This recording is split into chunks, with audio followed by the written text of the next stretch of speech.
Hey, folks, welcome to Lead Like You Mean It, people. Let me do it right. Welcome to Lead Like You Mean It, people. Today, we've got a guest that I've known for 9 years. I believe it's been 9 years, maybe 8. I don't know. But Andrew is pretty special to me. So let me introduce him. Andrew Daniell is a leadership professional with over 20 years experience in financial management. Throughout his career, Andrew has built high-performing teams by establishing clear expectations, is strengthening accountability, and developing leaders through coaching and mentorship. His experience spans accounting, finance, and information technology, where he's led organizations through operational challenges while fostering trust, collaboration, and long-term organizational resilience. Most importantly, Andrew considers his greatest leadership role to be at home as a husband and father. Andrew, welcome to Lead Like You Mean It, people. Hey, Carla. It's nice to have lunch with you. Well, we're not eating. It's nice to have a lunchtime conversation with you. Lunchtime conversation, great. Oh, so before we get started, Andrew, and I told you about my kind of questions. Is there anything you'd like to share before we get into our questions? Yeah, thanks. I have to handle a little business here. So I want to clarify that I'm speaking in my personal capacity. My views, opinions, and experiences are entirely my own and do not represent the Don, the Department of War, or any of my current or former federal employees. I am also not endorsing any businesses with my appearance. Thanks for Okay, giving me a little space there. absolutely, no problem. Okay, so I'm not going to start off with the questions. Andrew, let's briefly talk about how we met. Okay. All right, so I interviewed you for a position, and I remember thinking, oh, this guy's got his act together. Because as I sat across from you, I noticed you had this little sheet of paper, and it had, I guess, the highlights, and was to help you to refer, to help you when you were responding to the questions. And I mentally got out of the questions the interview, and I remember just watching you. And I thought, this is interesting.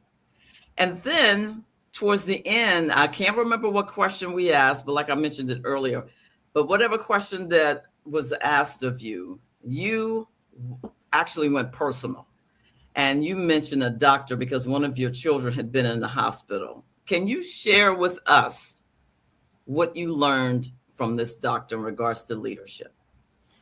Oh yeah, so that's a interesting thing. So I did my youngest had some pretty acute medical issues. He was actually born at the Children's Hospital, and I had a conversation. I think things went. And I'll say up front, he's doing great now. I'm really proud of him. But I talked to, had a ton of appointments, and we had an appointment with, it was Dr. Crow at Akron Children's, who's a amazing surgeon in person.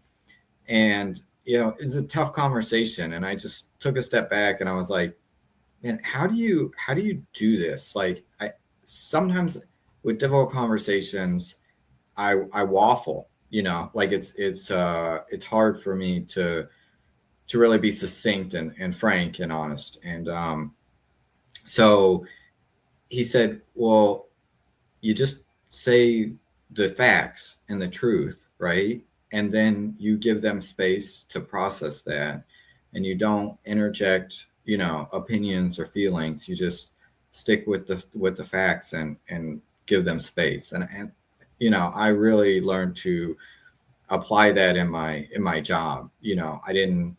Maybe I had expectations of how people were going to react, both positively and negatively. Just Mhm. because you give somebody an award and they just kind of half smile, that doesn't mean they didn't appreciate the award. Maybe they don't like, it's difficult for them to accept public recognition. It has nothing to do with you, right? So, and also be compassionate and ask people how sometimes, especially with awards, how they would like it handled. And it Mhm. wasn't a negative thing with me. Like, that's when I noticed it. Like sometimes I'd be like, man, I took the time to write somebody up, advocate for them, and then they're just like, oh, thanks. So that was really a learning experience for me. And he really helped guide me through some of those tough Mm, decisions and compassionate with my wife, Emily. mm. That's pretty cool. I would say, Andrew, that was one of the main reasons why you got the job. Well, yeah, Because you that's need to see the other side of person. right. You need to see the whole person. So tell me about a situation where you've actually seen that and you've actually had to, um, I would say, handle yourself in a professional manner when someone shared a personal item with you, someone who was particularly on your staff or maybe even a peer. Yeah, I think just in general, you have to, if you're going to be in management, in leadership, you need to learn how to be a good listener, right? Yeah. And so reading books, How to Know a Person is a book that I read that was really key on listening. um, and so I guess I'm slow to share specifics because I keep things private. But I think just in general, I try to emulate what I learned from Dr. Crow. And then honestly, in every now quarterly evaluation that I do, one of the last Mhm. questions I ask is, how are you doing? Is everything okay? And I Mhm. don't mean with work, right? Mhm. And that just opens the door for people to feel like they have the ability to talk to you about what's going on. And I think I had an executive pretty early in my management career who was repeating the advice somebody gave to him, and he said, you know you're not in the you business anymore, you're in the people business anymore, Yes. right? And you're not in the accounting business anymore, you're in the accounting and people business. So Mhm. if you want to run teams, you have to know, I mean, everybody has stuff that happens, both good and bad, and so you have to account for that, as you're giving a quarterly evaluation, Mhm. or distributing workload, or that type of stuff, right? Yeah. Because just like you bring yourself to work. So something wonderful could have happened to you, just maybe an hour before you arrived and you're on this high and everyone else is churning at work. But at the same time, it could have been the opposite. Something terrible could have happened to you. So we Right. we bring ourselves to work. Right. And just step out of your own world and get a different Mhm. perspective, and try to take the perspective of, your peers and your colleagues. And from the micro level of, man, I was able to get a half hour at lunch today, sneak down the gym, got a great workout in, to the macro level, people are dealing with family losses or Mhm. difficult situations, and they may not be themselves. And that's Yeah. got nothing to do with you. You just need to be compassionate to that. Mhm. So, Yes. Absolutely. Okay. We're going to get to Connie's questions here. okay. All right. After more than 2 decades leading teams, what have you learned about the role trust plays in successful leadership? Yeah. So the first way that I learned about trust was admittedly self-serving, right? There's a book, trying to, is like Less is More Leadership. I believe Burke is the author, and it's about tips to lead and have a life too. Because I was working a lot. I was trying to do everything, Yeah. and it was basically, I liked it because I have an accounting and IT degree, very empirical, right?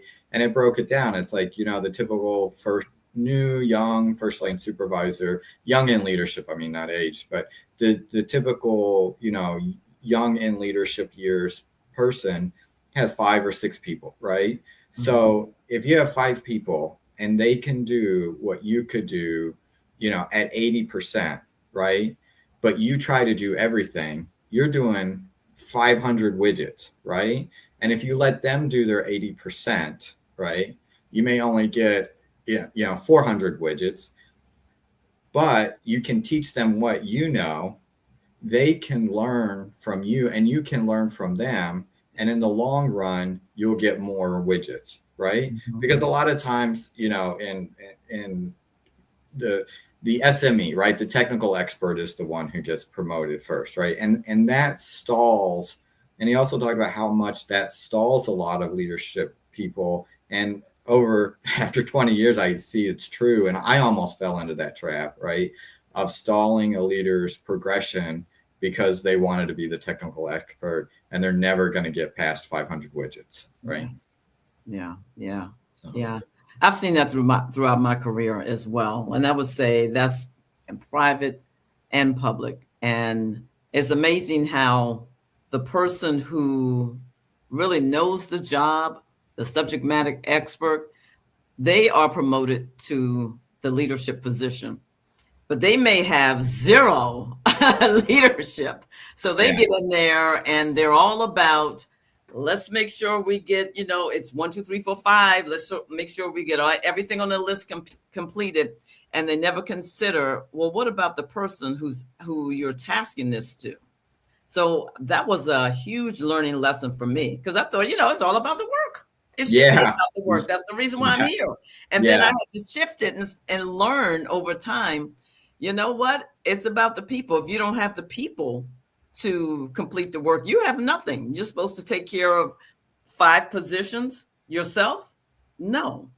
Yeah. You're not. That's a hard lesson. And 1 or 2 things happens in that situation. So 1, it's an amazing time to learn that skill, right? Mm-hmm. Because you do know something about the work. So 1 or 2 things happens. Either they get stalled because usually they're competing against quite a few peers and one of them figures out how to do 600 widgets, right? Mm-hmm. Or they get promoted. And what happens when you get promoted is no matter what, you're probably not going to know all the work, right? And then they're behind at that second level because they don't know how to trust people to get the work done. You always ask great questions. I told you that before. How to ask the right question instead of being the knowledge manager, right? Mm-hmm. The SME. Mm-hmm. Yeah, yeah. But on my end, I had to learn to ask the questions, the open-ended question. That's another thing I wish someone has said to me years into my new leadership roles, is that you need to start asking questions instead of just assuming or just asking closed-ended questions. And then all they're going to do is say, well, no. And I'm not mentally prepared to be curious and ask more questions. I'm just accepting the no and walking away thinking, all right, this employee has no idea what's going on. But the problem fell with me. Really. Carla, I steal it all the time. You always used to ask, what am I missing? Right? I probably once a week, I ask that question, what am I missing? Because your time is divided between a lot of different, usually initiatives, right? And it's so easy to miss something that an employee wants to tell you or is going on with the project. The speed of these meetings, you have a half hour, you're trying to meet the half hour. I definitely took that from you, which is what am I missing, right? And they'll tell you. You think you won't get an answer you'll get an answer to that one, whether you like it or not. You may not like the answer, but you'll get it. So. Andrew, oh my gosh. So 2 things on that. So I even tell ChatGPT or Claude, what am I missing? If I'm designing something. But at one point I said, I don't need to ask anymore. What am I missing? Because I needed to sit there. This is what I learned. I had to sit there for the next 15 to 20 minutes to listen. Oh, I'm going to tell you what you're missing. And I'm going to go down this long list of things, Carla, and I'm going to explain to you, and I'm going to get deep into it so that you'll understand thoroughly what you're missing. And I'm thinking, okay, so this employee knows far more than I do. I have no idea what they said after the first 2 minutes. But it's a powerful question because they will tell you. Yeah, for sure. Just brace yourself, right? Because you may not like the answer. So. Yeah.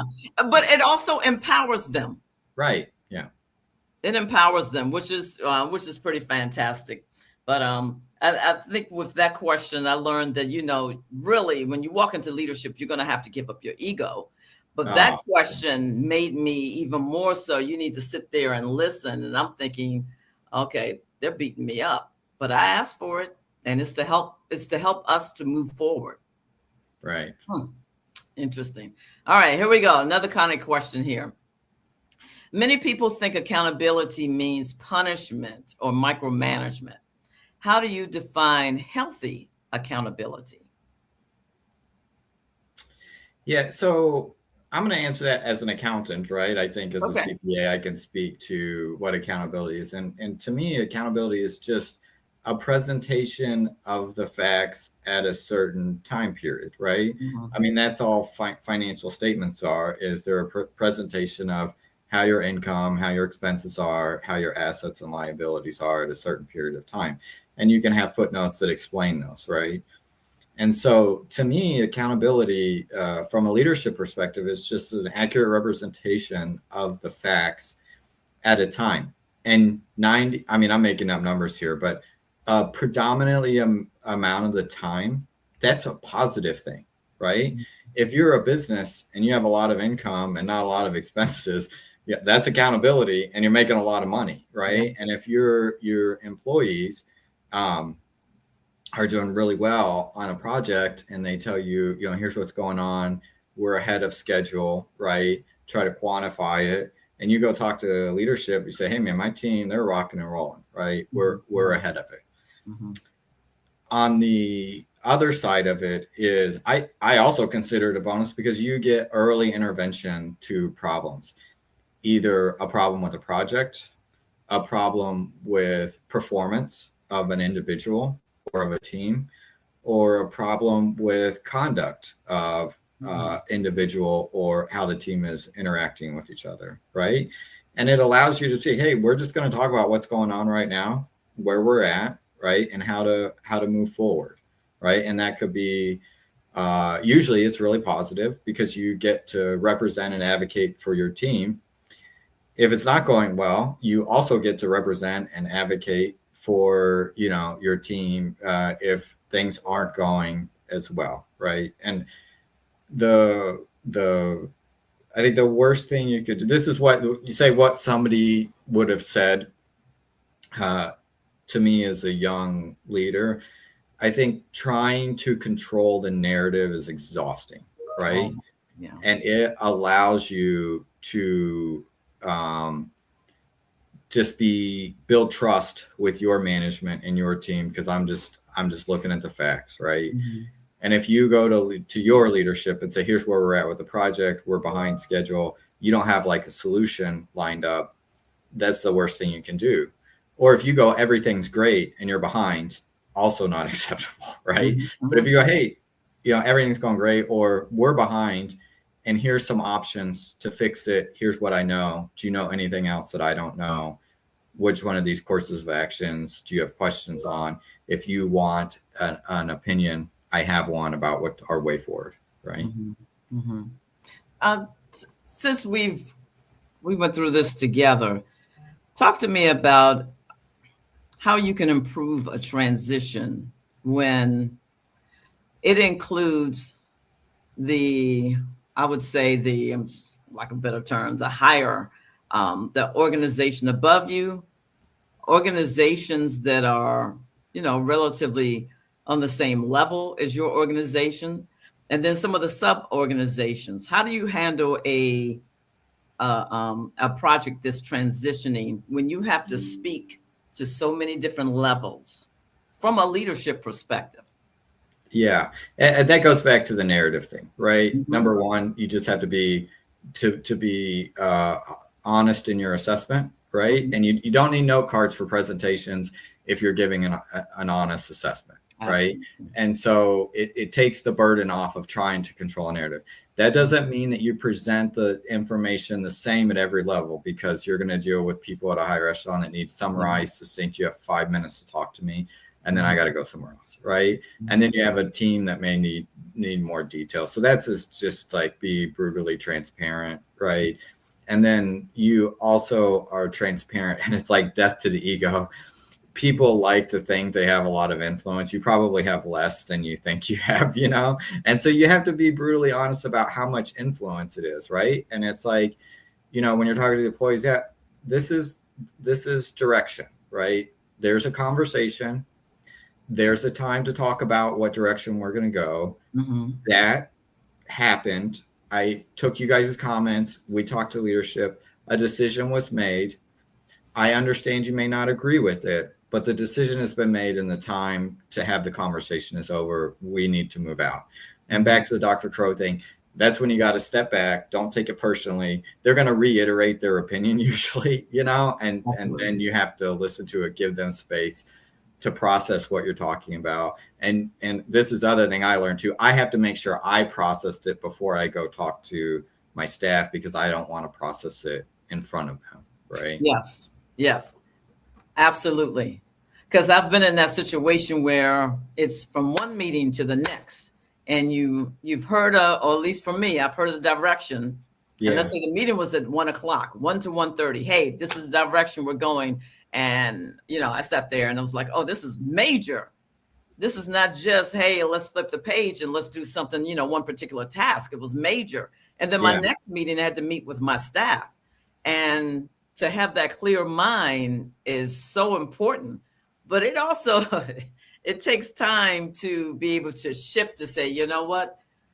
I need to align with my leadership, because after all, I work for my leadership. I may not always agree, but I need to be able to align with them, and then I need to convey it to the staff. So tell me a time, of course you can't explain, tell me a time when you did not agree with leadership, but yet you had to follow their lead. Yeah, I can't speak of specifics, but just to pivot, in general, it's not about agreeing or disagreeing. I think it's an understanding of your position in an organization, and understanding that too, you have to let your ego die, and that your leadership has more information than you have, right? Absolutely. And so it really, to me, it ends agree, disagree, right? And it's more, they have their reason for making that decision, right? And it's my job to, execute on that decision and advocate for my people as best I can as we go through that transition, right? And I think if you're honest in your assessment, usually they'll ask, they'll consider your opinion. And as somebody working for somebody, that's really all you can ask is to make sure they take your opinion into consideration, right? So I don't really, I guess I deal more in the gray versus binary, agree, disagree. It's kind of like, I spoke my piece, let's move out, right? Yeah, so, I've had an instance where I've disagreed. But at the bottom at the bottom of the hour, if it's not taken, because they have the direction, which I totally I understand.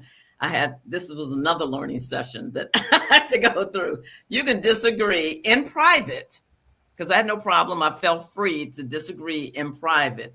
But at the end of the day, if no laws, regulations, or policies were going against, then Carla, you're going to do it, right? Absolutely. Absolutely. But I needed that space. And I appreciate the different leaders who've given me the opportunity to sit there in private and say, I don't agree with this. This makes no sense. This is foolish. How are we going to be able to share this and direct the staff with this? How are we going to share with other organizations? And they have allowed me, the majority of my leaders in the past, they have allowed me to sit there in private and disagree. It also helped emotionally to get it out as well. But again, at the end of the hour, when the meeting is over, yes, ma'am. Yes, sir. And you move forward. So right. And you have to do that because you're also representing your team, right? Absolutely. And they need to move forward. Yeah. Absolutely. So I'm going to flip the script, Carla. Okay. When you were in that situation before, from one meeting to the next meeting to the next meeting, here's what I've seen across multiple. Do you feel the need to share that information immediately and be sort of, because you know how agencies work, the rumor mill starts flowing, right? Yeah. Or do you think it's okay to wait 3 hours, half a day to allow yourself to process, before you talk to your staff about it? I've gotten different opinions on this. Okay. So to me, it depends. It depends on, I would say, is this Is this earth shattering? Is this something, if you work for the federal government, is it the congressional level? Is it at your level? And then when I work for the private industry, is it at the presidential level? You know, you have a president sometimes, or you have the CEO, so forth.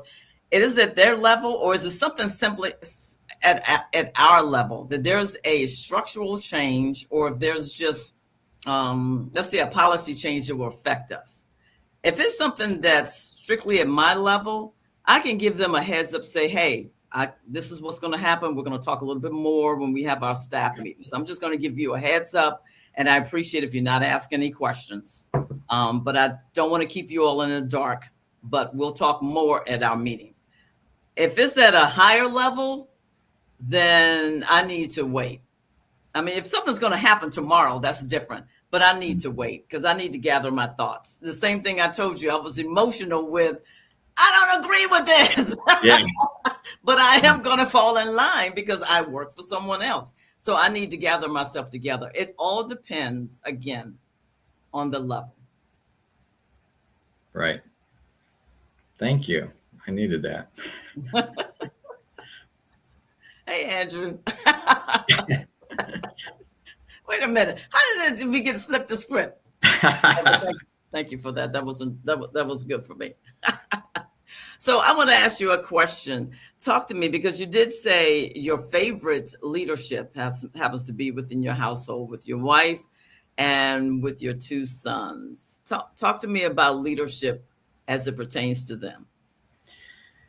Yeah. So, on the personal level, like I grew up, I'm in my 40s now, so I'm fine talking about it, right? I grew up in a single parent household, and with work and stuff, I didn't have a male, figure around, right? So I go into father and I'm like, I don't know, like I don't have great examples. I mean, I have some family members who stepped in here and there, and I'm forever appreciative of that. But the everyday solid stuff, right? Yeah. And some advice, in those situations, I look for outside advice. And some of the advice I got was, look, the best advice I got is, look, you don't have to be perfect. They know you're not perfect, right? But what you have to be is present, right? Mm-hmm. That is 99% of it. Be there. And then be humble and admit. And that I really found transcends to everything. Look, as leaders, you got to give yourself grace. You're going to have bad days, right? You're going to make 100 decisions a month. And if 98% of them are correct and good, you still have 2 bad decisions, right? Mm-hmm. And you're going to have to accept that. But your team is going to know. Right? Your team is going to know if you're present, and your leadership will know if you're present, you're engaged, and you're attempting to do the right thing, right? Mm-hmm. And the second thing is, I'm actually going to talk about AI a little bit because, I had an early interest in this.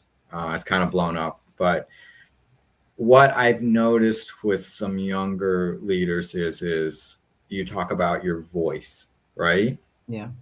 And I'm going to tell you a story. Is my kid was talk about writing a email to his teacher. I forget what the topic is. And he wanted some help. And, I just opened up the AI that I use. I typed it in, I got a response, and I emailed it to him, as an example.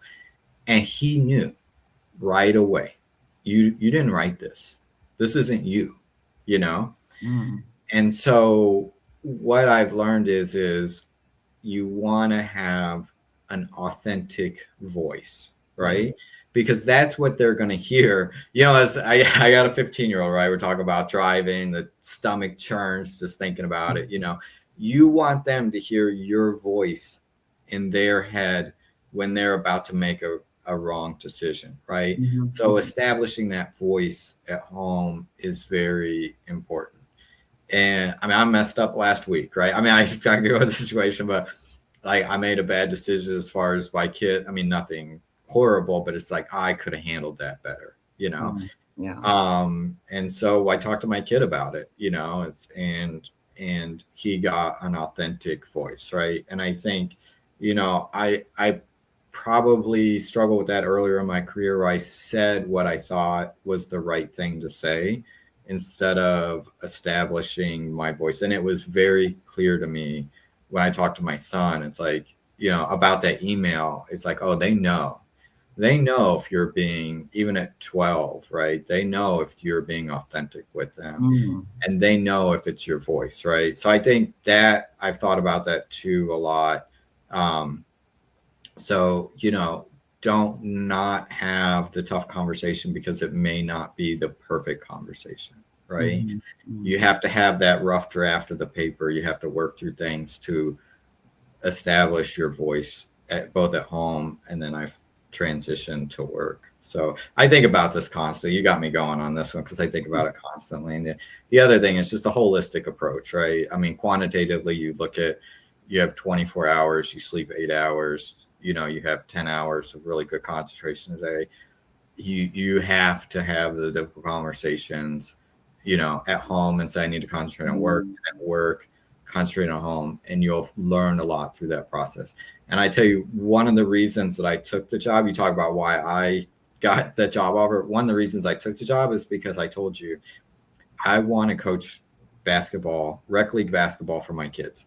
And Mm. it's on this night, right? And I needed 2 nights a week for 12 weeks or something, right? Mhm. He Mhm. said, okay, we'll work with it, right? Mhm. And I was like, okay, like this is going to be a mutually beneficial situation.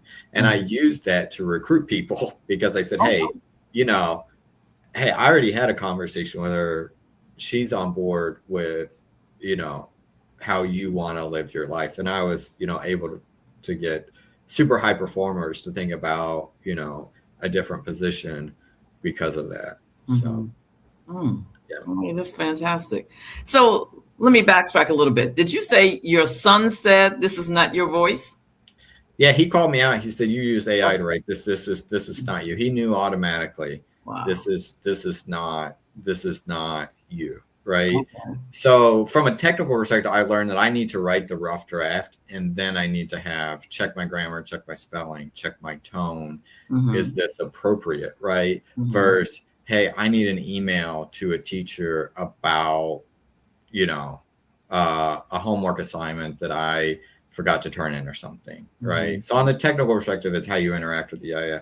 But on a personal perspective, it's as we get more and more into these assistive technologies, is don't lose your voice, Mhm. because that's something that you own, and that builds trust within people when they know somebody's being authentic with them.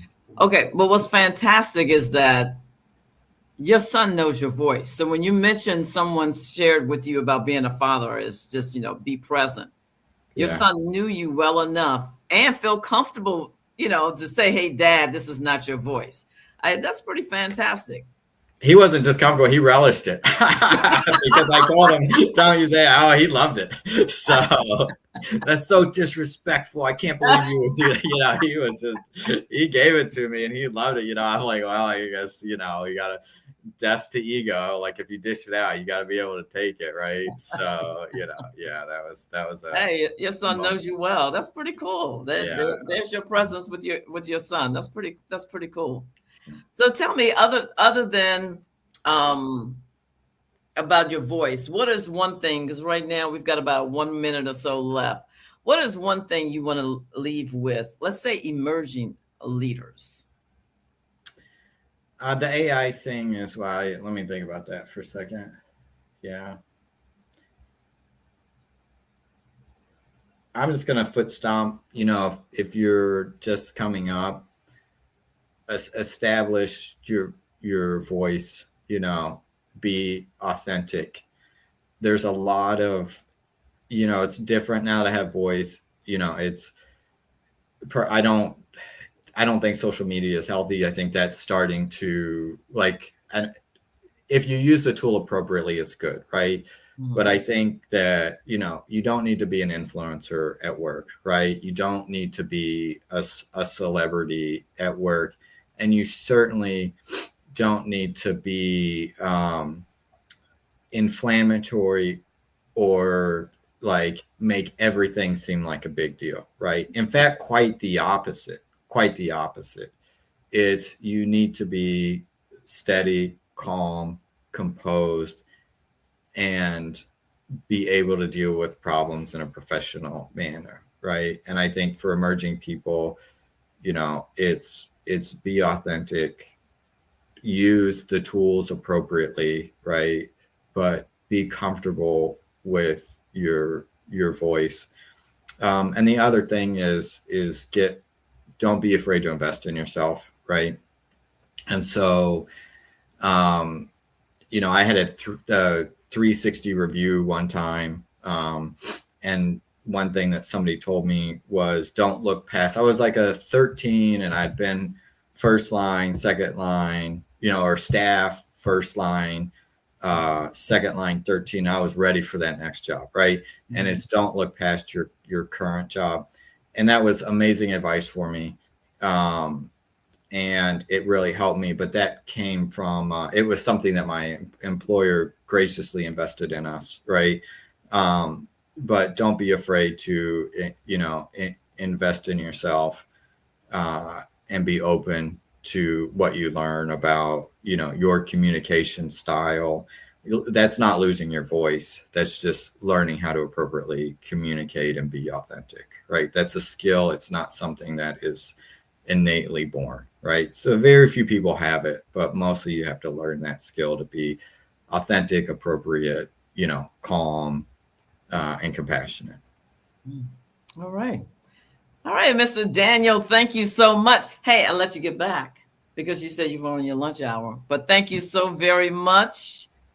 And folks, we will see you in a couple of weeks for the second week of August on a Wednesday, and then the fourth Wednesday. I always get them kind of mixed up. That's sad. We've been in this for a year now.